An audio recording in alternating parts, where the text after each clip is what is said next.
Well, welcome to this episode of the Good Leadership Podcast. My name is Charles Good. I'm thrilled to have you with us today as we dive into one of the most powerful yet underestimated leadership skills that define exceptional leaders. It's a topic that doesn't always get the attention it deserves in discussions about leadership excellence, but it's critical to any leader's success, and it is listening. True leadership doesn't start with bold ideas or commanding speeches. It starts with the ability to genuinely hear and understand the people around you. And it's a skill that goes beyond hearing words. It's about grasping the deeper meanings, emphasizing and empathizing with the emotions, and building real connections. Because in today's fast paced world where the loudest voices tend to dominate the conversations, listening might seem passive or secondary. But let me tell you, it's anything but that. Listening is an active and intentional practice that can transform not just how you lead, but how you connect, influence, and inspire those around you. So, in this short episode, we're going to be exploring why listening is such a powerful tool for leaders, how it shapes the most successful teams, and why mastering this skill can elevate your leadership in ways you may not have imagined. So, let's get ready to challenge your assumptions about what it means to lead and discover how something as seemingly simple as listening can become your greatest leadership superpower. Welcome to the Good Leadership Podcast, where we engage with esteemed thought leaders and explore research-backed strategies and techniques that empower leaders at every level to achieve meaningful results that drive lasting change. So let's start with some data and research that has been done on the topic. About 10 years ago, there was a large research study conducted surveying over 64,000 people across 13 countries to uncover qualities they most valued in leaders. The results were telling. They included such things as inclusiveness, humility, and vulnerability topped the list. These qualities resonated because they reflect a leader's openness to be a great listener and understand the thoughts and feelings of those around them. But this lesson is just not for leadership. Take sales, for instance. Another major study found that the salesperson's success hinged not merely on their ability to speak, but on how they effectively listened. When a salesperson listens well, they build trust with their customers, significantly boosting their chances for closing a deal. Research from Columbia University's Business School also reinforces this idea. It turns out that strong verbal skills alone don't guarantee workplace influence. Employees who struggle with listening, regardless of how well they articulate or how logical they are, often fail to wield real influence. So let's move to what active listening and being a good listener is not, and that's passive listening. Passive listening is what happens when you're half absorbed in a conference or unwinding with a TV show after a long day. It's also the type of listening that kicks in when a colleague is recounting their morning traffic woes. You might catch a few details here and there just to seem like you're engaged, but you really don't know what they're saying. Active listening is a whole different game. The key difference, you're present. You have to be fully immersed in what's being said, not distracted by your own thoughts that are coming up for an upcoming conference call or even what's on the menu for lunch. Another crucial yet often overlooked aspect of active listening is the ability to resist the urge to speak. This means not jumping in to finish the other person's sentences, avoiding jokes, and never interrupting, even if it is just to agree.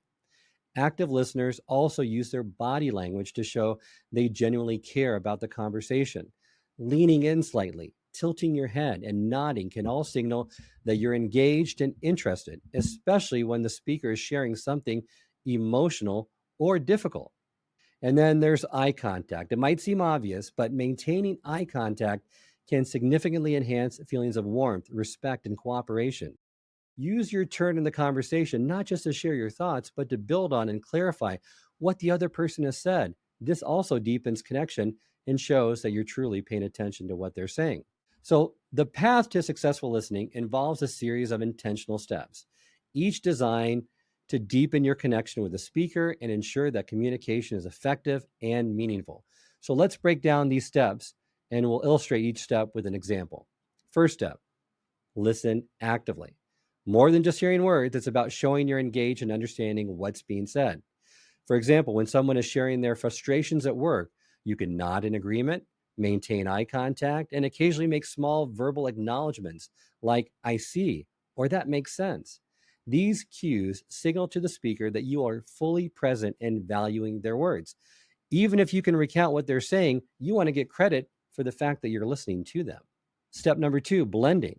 Blending involves finding common ground with the speaker to create a sense of harmony before steering the conversation in a productive direction. This isn't just about what you say, it's about how you say it, with your body language, facial expressions, and even tone of voice. For instance, if you're speaking with someone who values efficiency, that get it done type, keep your communication direct and to the point. If they appreciate detailed accuracy, maybe they want to make sure that you get it right, make sure you focus on the specifics. The third step is backtracking.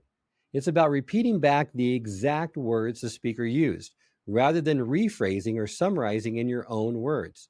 Imagine a colleague says, I'm really overwhelmed with this project because the deadline keeps changing. Instead of saying, so you're frustrated because things aren't predictable, respond instead with, you're overwhelmed because the deadlines keep changing. This subtle mirroring shows that you're not only listening, but you truly grasp the speaker's perspective, which is particularly important in communicating with someone. They want to make sure that they feel understood so they don't get frustrated. They've chosen certain words because they evoke a certain meaning. Use those same words. The next step is around clarification, which involves asking open-ended questions to gather more information if you don't understand something, or to ensure you fully understand the speaker's point. For example, if someone says, I'm worried about the direction this project is going, you might respond with, what specifically concerns you about the direction? Can you tell me more about what's causing your worry? By doing this, you invite the speaker to share more details, which not only helps you understand their concerns better, but also helps you articulate their thoughts more concretely.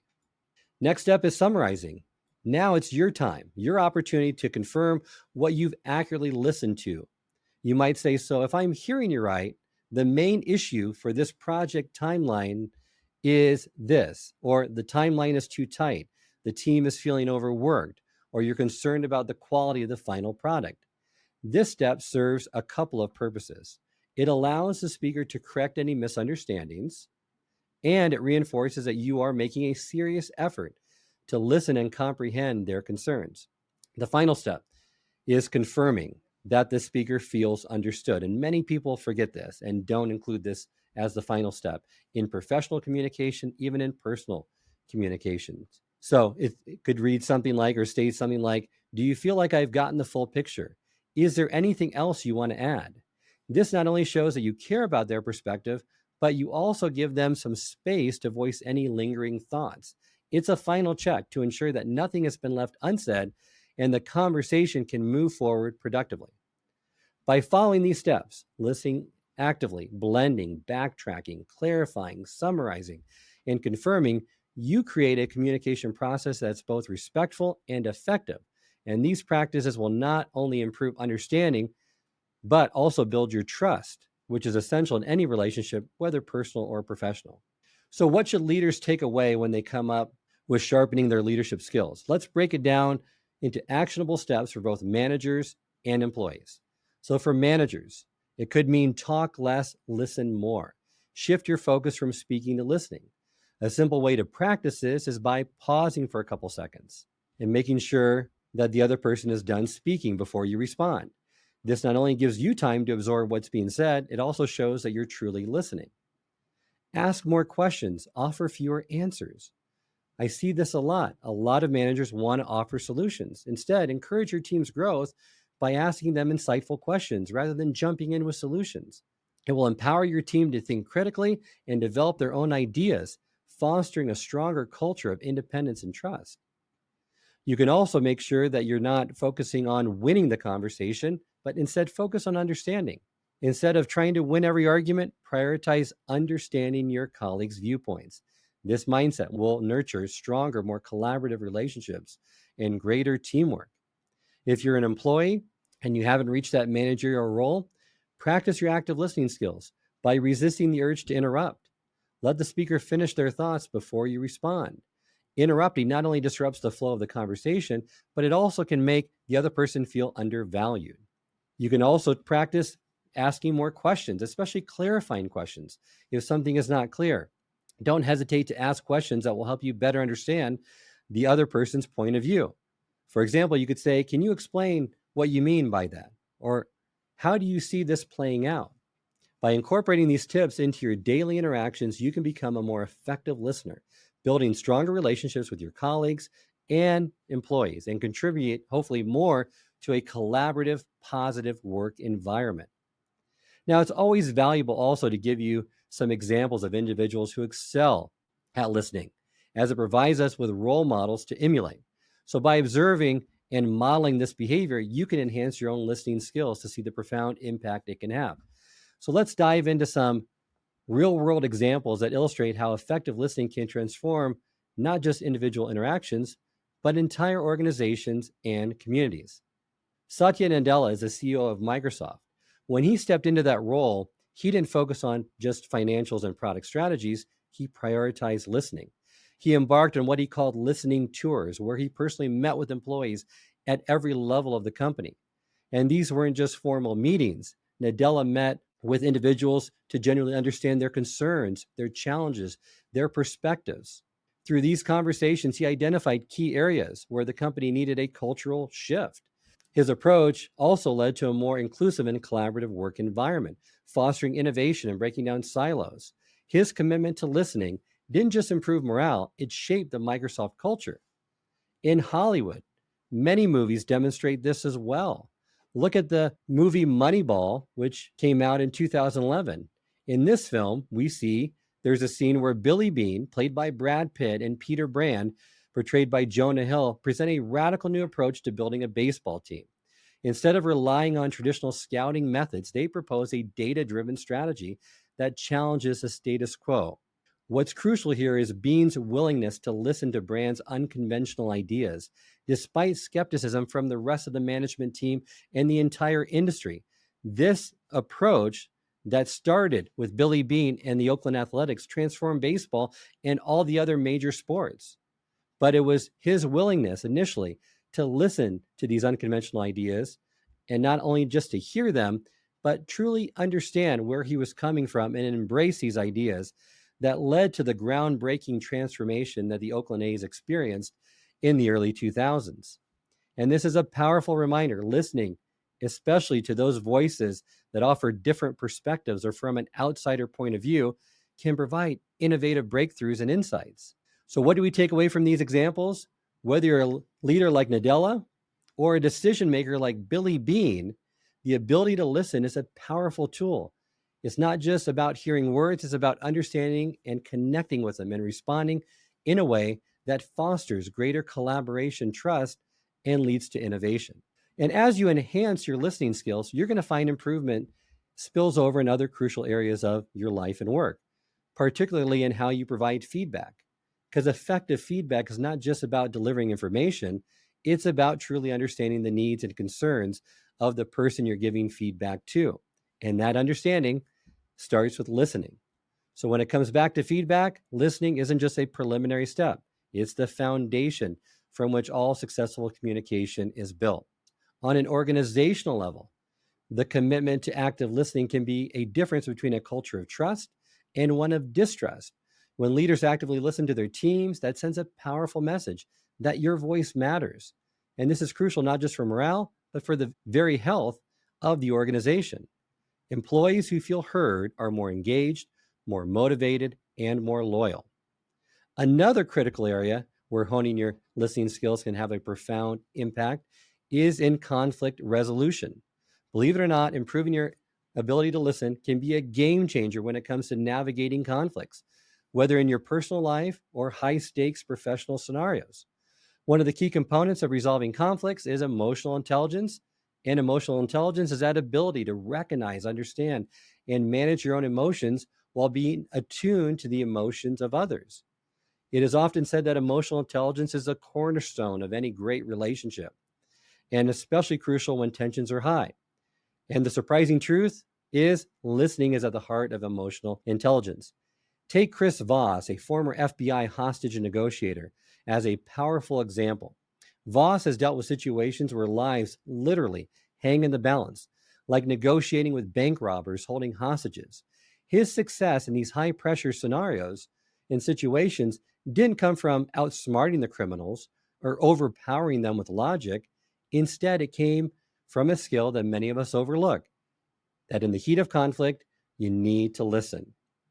When we most encounter conflict, especially under pressure, what is our natural instinct? It's to talk, it's to defend our position, to argue, to convince.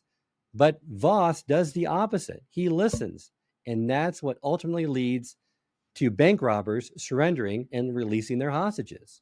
And that can work in any situation.